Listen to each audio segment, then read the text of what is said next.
called emotional colonization. So we need to see it for what it really is. This is not a struggling adult child.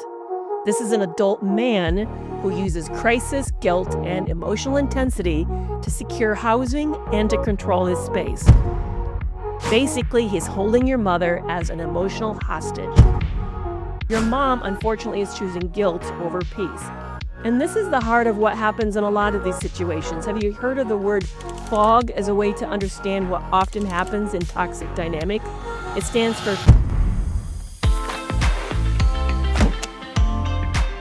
I recently got this letter from a very common but troubling situation. And by the way, I always deeply appreciate when you guys trust me with these situations because I know that it is a show of trust and it's a sacred trust. So thank you so much for that. So here's the letter. Several years ago, my 62-year-old brother showed up at my house with boxes and never explained whether he was visiting or moving in. He stayed 6 weeks, disrupting our home and pulling us into long, disturbing conversations while we worked. When I finally asked about his plans, he left insulted the next morning. After his divorce, he moved in temporarily with our 86-year-old mother. 6 years later, he's still there. Most of his other relationships have distanced themselves. He's lost most of his inheritance and claims he's staying with mom to save money and help her. But he actually doesn't help.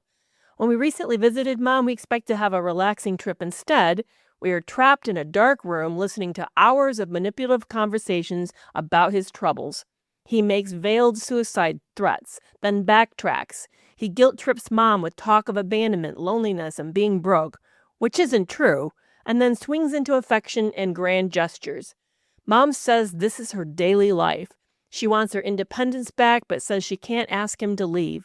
She feels she would be abandoning her child. She says when he's gone for more than a few hours, those are her happiest moments. She knows that she may only have 10 good years left and feels like he's spoiling them. Other family members avoid visiting because he's there. She doesn't want us confronting him, but I see her suffocating. And we feel suffocated too. How can we support her, protect our own sanity, and restore peace without destroying our relationship with her? This is a lot, but this is so common. These types of double binds, these situations in which we feel leveraged. I want you first to identify that this is called emotional colonization, where there is an enmeshment and a dependency manipulation in late adult. So we need to see it for what it really is. I want you to, first of all, just we're going to name it to claim it. And that is, this is not a struggling adult child. This is an adult man who uses crisis, guilt, and emotional intensity to secure housing and to control his space. Basically, he's holding your mother as an emotional hostage. And those suicidal threats are often control tactics, but yet they can't be completely dismissed either. And then, of course, you're seeing all the intermittent reinforcement with the follow-up of the support and the affection, which is causing a very destabilizing but binding connection. So let's identify your core issue. Your mom, unfortunately, is choosing guilt over peace. And this is the heart of what happens in a lot of these situations. Have you heard of the word fog as a way to understand what often happens in toxic dynamic? It stands for fear, obligation, and guilt. And in your mom's case, she feels a combination of all three. He uses suicide threats as a way to create fear in her. He then, because he's her adult child, but still her child, she feels obligated. And then, of course, he uses guilt as a way to weaponize her obligation and her kindness. Your mom has let you know that she wants him gone, that she feels happier without him, but she feels like she can't, quote unquote, abandon her child, and she doesn't want other people confronting him either. So what she's doing in this situation is she's prioritizing her image as mother over her lived experience and reality as her as a human being. So you see her, for example, protecting the identity of a good mom at the cost of her feeling happier in her final years, which is terribly painful when we see these situations. But it's important for you to remember that you can't save someone who's refusing to act. She says she wants relief, independence, and peace, but then she refuses to ask him leave and refuses to allow you to intervene on her behalf, which is putting you also in a double bind, in an impossible situation. Because if she can't set boundaries and she won't let other people do it for her, then that puts you into the position of, if you act on her behalf, that you're the villain, which is the last thing I know that you want to have happen. I want to talk for a moment about the suicidal threats that he uses as a form of manipulation. Vague suicidal hints we know are gestures because when we confront them, they're often retracted and diminished as being no big deal. Then at that moment, you know that their purpose is to sort of serve as attention seeking, is to evoke guilt in you and to prevent you from confronting this individual. What they're doing in this moment is they're stopping you from being able to set a boundary. And yet, you can't dismiss the suicide risk entirely. So it's important for you to know what to do when you feel like there's something serious. If it's something someone doesn't revoke, or if it feels something off and you're concerned, please always remember to allow this to be handled by the professionals, not to be used as something that kind of traps you in submission. Those are the moments where you can just drive that person to the ER or take them to the nearest psychiatric facility for evaluation. Let them know, though, that you're going to take any suicidal comments seriously, so that this, in a way, kind of strips the ability of it to be used as some kind of weapon, because you're letting them know if they say that, you're taking it seriously. And the minute you do that, you've essentially taken the lever of control out of their hands. But I want to let you know that hangover feeling that you're having is real. That spinning brain, the despondency that you feel after visits, that's a sign that your nervous system is being overloaded. Chronic exposure to manipulative monologues creates incredible fatigue. They're exhausting. And it seems like there's a lot of emotional intensity without any kind of regulation that's happening in your mom's house. And if you're there for any period of time, like say for a visit, then it's emotionally draining. I just want to really validate what you're experiencing. So let's talk about what you can do and what you can't do. What you can do is shift visits to your territory, which is what you've already done. I think that's a great move. Or only visit when he's not present. Or as you're doing, invite her to visit your home. And what you're doing when you do that is you're protecting your own nervous system. But I also want you to stop trying to solve it for her. I know this is really hard, but it's necessary. Because essentially, she's choosing to tolerate it despite the fact she doesn't like it, because she's basically handcuffed you from being able to do anything productive and helpful. So support at this level might look like listening without pressuring, reflecting back her own words, like saying, you said you're the happiest when he's gone, but don't rescue, don't offer solutions. Let her be forthcoming in that, because she's essentially stripped you of the ability to do anything on her behalf.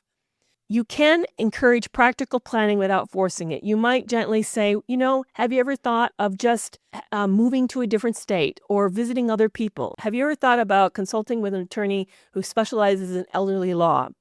Or you could even encourage her to possibly consider selling her home and think of it in terms of downsizing, or just kind of preparing herself for her last best years. But only do these things if she expresses a readiness. And you also can protect your own mental health. You don't need to absorb her suffocation, because the pain, unfortunately, is hers by choice. Your nervous system doesn't have to carry it, and you're allowed to limit your exposure to this difficult situation. You can say things like, "Mom, I love you, but I can't visit if it means I'm trapped in these conversations, because I really need to also protect my mental health and peace." Because the hard truth is this, that if she does nothing, the likely outcome is that he's going to stay, and that other family members will then be forced to stay away, and that she will spend her final independent years living in resentment, and that you, when you visit her, are going to experience periodic psychological hangovers from these visits. So because she's not making a change, then there isn't going to be any change. So here's some things that you could possibly ask yourself. How do you help her without destroying their relationship? And it's important for you to know that their relationship already is damaged because it's been built on guilt, dependency, emotional manipulation, and avoidance of the truth. But you having good boundaries doesn't destroy healthy relationships. It reduces your exposure to unhealthy ones. So here are some core things to hold on to in this situation. You can't set a boundary for somebody who refuses to do that on their own behalf. You can only set boundaries for yourself, and that is about what you will and won't do, what you will and won't tolerate. Suicidal threats should be always handled by a professional, And guilt is not proof of any wrongdoing. There's a lot of people who use guilt as a form of manipulation. And being an aging parent doesn't require that person to self-sacrifice themselves for adult children. And sometimes peace requires disappointing other people. Thank you so much for this really big question. I deeply appreciate the opportunity to answer it. And this is the type of question that, I don't know if you're aware of it, but I have a survey called Toxic or Troubled Relationships. And it's just not about romantic relationships. It can be about friendships or work relationships and family relationships. And it helps by assigning you to a free mini course that will help you be able to sort of ask these type of questions, work through the problem at your own pace, and be able to get some better outcomes and solutions. So be sure to check that out. I'll be sure to put that link to the Troubled or Toxic survey down in the show notes so that you'll be able to take it and get the help that you need. And if you would like me to answer your question on air, please send it to clients, clients, at kerrymcavoyphd.com. That's an email, again, clients at kerrymcavoyphd.com, or use the link below in the show notes, and I would love to answer it on air. It's 2 a.m. again, and you're replaying that whole conversation over, and you're wondering yourself, was it really that bad, or maybe I'm just being dramatic? So you start to draft that I'm sorry text again, because the guilt that you're feeling or the confusion you're experiencing is just unbearable. And you know this loop because you've been there before, but I want you to know that you're not alone. I'm Dr. Kerry McAvoy. I'm a retired psychologist, and for 25 years, I've been helping people untangle exactly what toxic relationships do to your mind, how they create the confusion, the self-doubt, and that trauma bond that keeps pulling you back in. Here's the truth. Recovery isn't about getting more information. It's about having the right support in the exact moment you need it. That's why I've created Reclaim You.